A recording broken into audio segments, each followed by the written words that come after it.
Mickey एक 21 साल का लड़का था और वो पूरे परिवार के साथ सर्बिया में रहता था।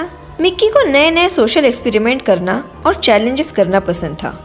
एक दिन मिक्की अपनी दोस्त की पार्टी से अपने घर लौट रहा था। उसकी गाड़ी तेज गति में थी। उसने गाड़ी बहुत जोरों से चलाए हुए थे। अचानक उसकी गाड़ी के सामने एक अजीब सी दिखने वाली औरत आ गई।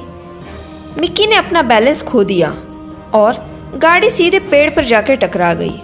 पेड़ पर टकराने की वजह से उसे थोड़ी चोट आ गई। उसने रास्ते के इधर उधर झांक कर देखा, पर उसे वो औरत कहीं नजर नहीं आई। गाड़ी पेड़ पर टकराने की वजह से उसका आवाज हुआ। तभी पास के अस्पताल के कुछ कर्मचारी बाहर आकर मिक्की को हॉस्पिटल के अंदर लेकर चले गए। डॉक्टर ने मिक्की की मरहम पट्टी की और कुछ देर बाद मिक्की हॉस्पिटल के बालकनी में आया। उसने पास आकर देखा, उसकी गाड़ी साइड में खड़ी थी।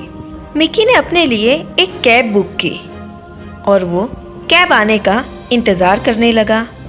तभी हॉस्पिटल के बालकनी से उसकी नज़र हॉस्पिटल के आगे लगे हुए एक स्ट्रीट लाइट पर गई। उसके नीचे वो औरत अभी भी खड़ी थी। वो वहाँ पे अजीब तरीके से डांस करने लगी। मिक्की उसे देखकर चौंक गया। उसने अपना फ़ोन निकाला और वो रिकॉर्ड करने लगा। तभी मिक्की के फ़ोन पर किसी का कॉल आ गया।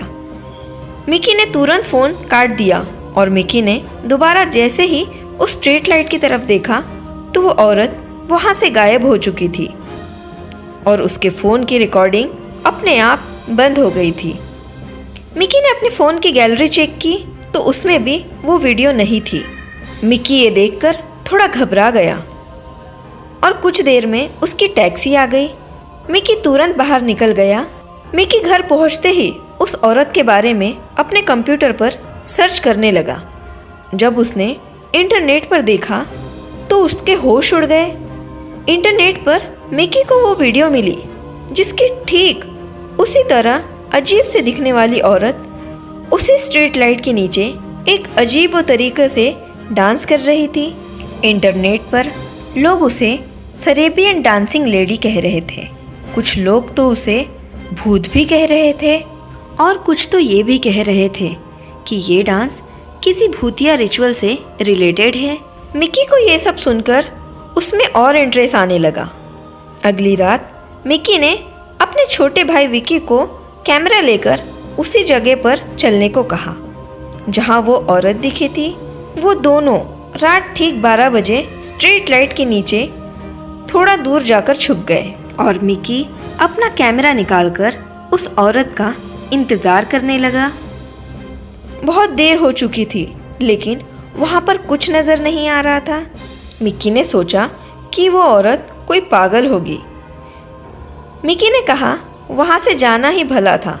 तभी मिक्की ने देखा कि सफ़ेद कपड़ों में वो औरत स्ट्रीट लाइट के नीचे आ रही थी। वो औरत और उसके चलने का ढंग बहुत ही अजीब था। जैसे ही मिक्की ने उस औरत को देखा उसने अपने कैमरे में रिकॉर्डिंग शुरू कर दी।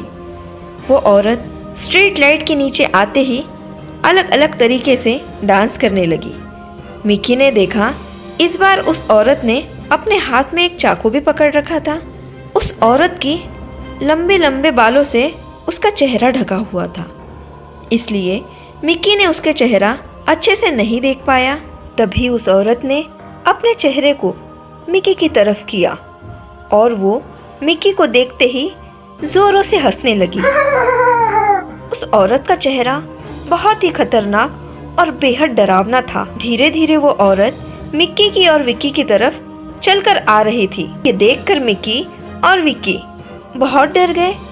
वो तुरंत अपनी गाड़ी की तरफ भागने लगे। जैसे ही मिक्की अपनी गाड़ी के पास पहुंचा तो उसने देखा उसका छोटा भाई विक्की उसके साथ नहीं था।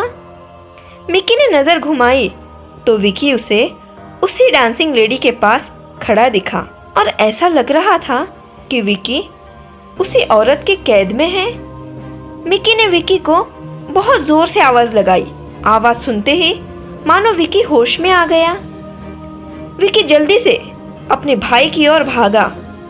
मिक्की ने अपनी गाड़ी स्टार्ट की और वो दोनों वहां से निकल गए। जब मिक्की ने आसपास देखा तो वो डांसिंग लेडी कहीं नजर नहीं आ रही थी। उस रात दोनों भाई मिक्की और विक्की जैसे तैसे अपने घर पहुंचे। घर आने के बाद वो चुपचाप जाकर सो गए। अगले दिन विक्की ने मिक्की से कहा कि उस डांसिंग लेडी ने उसे कुछ बताया है कि वो मर चुकी है और अब वो जिस किसी को भी देखेगी उसका करीबी उससे छीन जाएगा। इस बात को कुछ ही दिन बीते थे। एक रात विक्की और मिक्की की माँ एक कार एक्सीडेंट में मारी गई और वो एक्सीडेंट उसी स्ट्रीट लाइट के नीचे हुआ था जहाँ मिक्की ने उस डांसिंग लेडी को देखा था। इस हादसे के बाद उन दोनों की जिंदगी पूरी तरह से बदल चुकी थी। कभी कभी तो विक्की और मिक्की को भी उस डांसिंग लेडी के सपने आते हैं। बल्कि विक्की की हालत तो इतनी खराब हो गई उस रात के बाद कि वो बाहर रोड पर जाकर उसी डांसिंग लेडी की तरह अजीब तरीके से डांस करने लगता है। दोस्तों, अगर आपको ये कहानी अच्छी लगी होगी तो हमारे चैनल को सब्सक्राइब करके लाइक, कमेंट और शेयर ज़रूर कीजिए।